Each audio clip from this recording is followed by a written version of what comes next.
Le ministre de la Coopération internationale, intégration régionale et francophonie, Pépin Guillaume Manjolo, a reçu ce week-end dans son cabinet de travail le commissaire exécutif de l'organisation de Jeux de la francophonie. Ensemble, ils ont discuté sur l'organisation de ce jeu en République démocratique du Congo. Plus de détails avec Naomi Kinzonzi.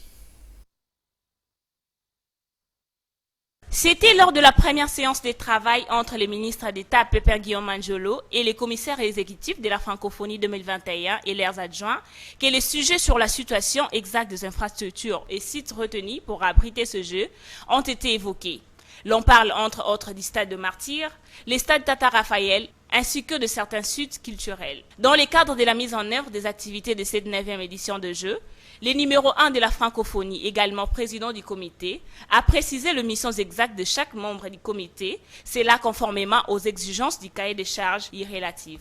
Il s'avère simplement qu'après avoir nommé les gens, il faut les voir, leur donner la mission exacte, et puis par la suite, en informer le comité pour ce qu'on avait prévu dans le cahier de charges, et surtout les prérogatives qui sont les miennes, pour assurer à la fois l'OIF, mais aussi les gouvernements congolais, les peuples congolais, de la mise en œuvre effective des activités en rapport avec ces jeux. Chaque commissaire exécutif adjoint a une prérogative qui est contenue dans le décret.